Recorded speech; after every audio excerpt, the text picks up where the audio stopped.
सीधे आपको सिरसा लिए चल रहे हैं। उत्तर प्रदेश के मुख्यमंत्री योगी आदित्यनाथ संबोधित कर रहे हैं। करने के लिए यहां पर उपस्थित मैंने बहनों और भाइयों, आप सबका मैं हृदय से अभिनंदन करता हूं, स्वागत करता हूं। बहनों और भाइयों, मैं बाबा गोरखनाथ की धरती से और मर्यादा पुरुषोत्तम प्रभु राम की पावन जन्मभूमि से आपके बीच में यहां पर आया हूं। भारत के यशस्वी प्रधानमंत्री और दुनिया के सबसे लोकप्रिय राजनेता मोदी जी का संदेशा लेकर के आया हूं। और संदेशा यही लेके आया हूं कि 4 चरणों के चुनाव पहले ही संपन्न हो गए थे, 5वां चरण आज चल रहा है। और अब पूरे देश के अंदर एक पहले 3 चरणों में, 4 चरणों में जो लहर थी, 5वें चरण में वो सुनामी बन चुकी है, मोदी की सुनामी पूरे देश के अंदर। और एक ही स्वर गूंज रहा है, चारों ओर एक ही नारा गूंज रहा है, और वह है कि फिर एक बार,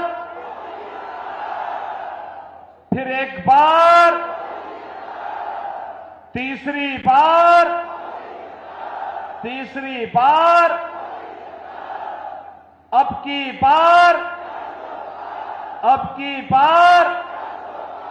जब हम 400 पार की बात करते हैं तो बहन और भाइयों, कांग्रेस को चक्कर आने लगता है। और चक्कर इसलिए आने लगता है क्योंकि 400 सीटों पर तो चुनाव ही नहीं लड़ रही है, तो जीतेगी कैसे।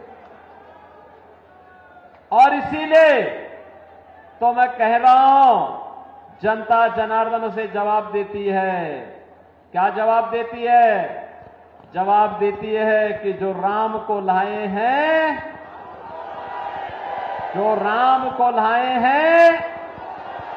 पूरे देश से एक ही आवाज है। और बहनों, विरासत और विकास की अद्भुत संगम। अयोध्या में रामलला आ गए, और कांग्रेस को तो सत्ता की इतनी जल्दी थी कि करतारपुर साहब को ये भूल गई थी। और तो मोदी जी आए, तो मोदी जी ने आने के बाद करतारपुर कॉरिडोर के निर्माण के कार्यक्रम को भी आगे बढ़ाया। गुरु नानक देव की पावन धरा को भी भारत का हिस्सा बनाने का कार्य आगे बढ़ाया। और गुरु गोविंद सिंह जी महाराज के 4 साहबजादों ने, जिन्होंने सरहिंद के लिए अपने आप को बलिदान किया था, उनके नाम पर 26 दिसंबर की तिथि को वीर बाल दिवस के रूप में मनाने की घोषणा भी की है। इसलिए बहनों और भाइयों, आज इसीलिए मैं आपको पास आया हूं कि पावन धरा तो मेरे लिए 2 प्रकार से महत्वपूर्ण है। गुरु नानक देव जी से लेकर के गुरु गोविंद सिंह जी के साहबजादों की पावन धरा के रूप में, और हमारे नाथ संप्रदाय के पवित्र संत बाबा सिरसाई नाथ जी के नाम पर, जिनके नाम पर इस सिरसा बसा हुआ है। इसलिए ये मेरे लिए एक पावन धरा है। इसको मैं कोटि कोटि नमन करता हूं, आप सबका अभिनंदन करता हूं, स्वागत करता हूं। बहनों और भाइयों, आज देश बदल चुका है।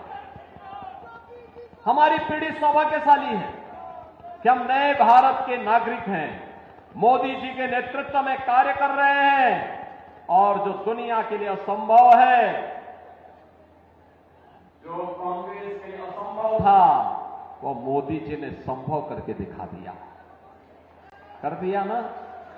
देखो, पहले दुनिया में भारत का सम्मान नहीं बचा था। लोग भारत को शक की निगाहों से देखते थे। पहले दुनिया में भारत के बारे में तमाम प्रकार की चर्चाएं होती थी। हमारी सीमाएं सुरक्षित नहीं थी। दुश्मन भारत की सीमा में घुस जाता था। आतंकी विस्फोट होते थे, जगह जगह विस्फोट होते थे। नक्सलवाद चारों ओर फैला हुआ था। विकास कार्य ठप पड़े थे। जब सुबह उठते थे तो पहला समाचार भ्रष्टाचार का, और सायंकाल होते होते आतंकी वारदात की घटनाएं आने लगती थी। निर्दोष लोग मारे जाते थे, सेना के जवान शहीद होते थे। गरीबों के कल्याण के लिए कोई योजना नहीं थी। कोई गरीब भूख से मरता था, किसान आत्महत्या करता था, दवा के भाव में मरीज दम तोड़ता था, बेटी और व्यापारी सुरक्षित नहीं थी। बहनों और भाइयों, पिछले 10 वर्ष में मोदी जी ने भारत की तस्वीर और तकदीर को बदला है। ये तस्वीर और तकदीर को कैसे बदल दिया है? आज भारत का सम्मान दुनिया में बढ़ा है। दुनिया में कोई संकट आता है, लोग दुनिया भारत की तरफ देखती है। सीमाएं सुरक्षित हैं। अब कोई दुश्मन भारत की सीमाओं का अतिक्रमण नहीं कर सकता है, क्योंकि नया भारत है और आतंकी वारदात तो नहीं होती, इस पे नकेल कसा गया। लेकिन अगर पटाखा भी जोर से फट जाए ना, तो सबसे पहले पाकिस्तान सफाई देता है कि नहीं, मैंने नहीं किया है। उसे मालूम है अगर समय रहते सफाई नहीं दी तो ये भारत है, छेड़ता नहीं है, लेकिन अगर कोई छेड़ता है तो उसको छोड़ता भी नहीं है, वो भयभीत रहता है। बहनों और भाइयों, भय बिनु होई न प्रीति, ये वही है। जब ताकत होती है ना, तो हर व्यक्ति शांति और सौहार्द के लिए आपके सामने झुकता है। और आज भारत ने दुनिया को एहसास कराया है।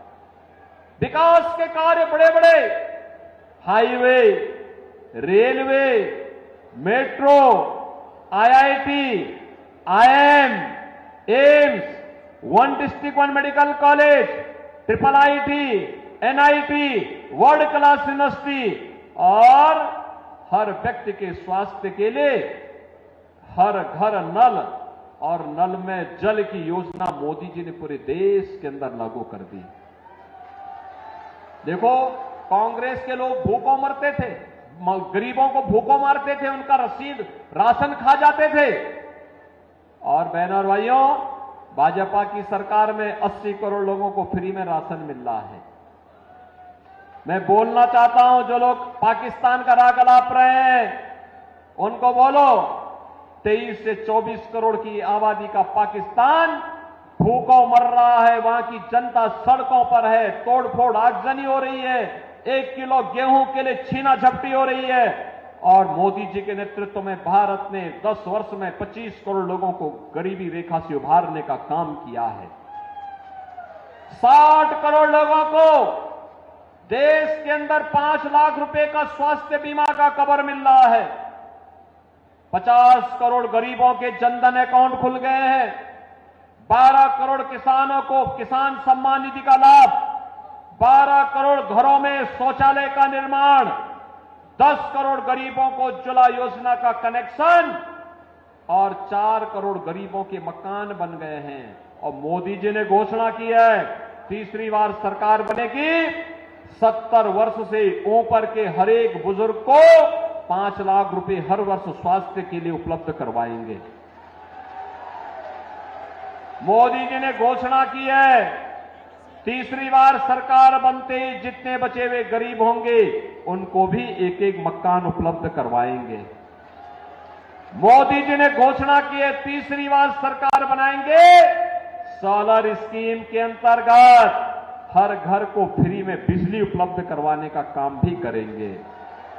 बहनों और भाइयों, यहां विकास भी है, गरीब कल्याण भी है, देश की सुरक्षा भी है, आतंकवाद का सफाया भी है, और भारत का सम्मान भी है। और साथ साथ रामलला का भव्य मंदिर के निर्माण का कार्य भी तेजी के साथ आगे बढ़ गया है। रामलला अयोध्या में विराजमान हो गए। बहनों और भाइयों, मैं आपसे पूछना चाहता हूं, मोदी जी ने जो ये किया, इसमें किसी के साथ भेदभाव हुआ है क्या? अरे इसमें तो कोई भी जाति, हर जाति, मत, मजहब, क्षेत्र, भाषा, पूरे देश के 140 करोड़ लोगों को उन्होंने परिवार मान करके दिया।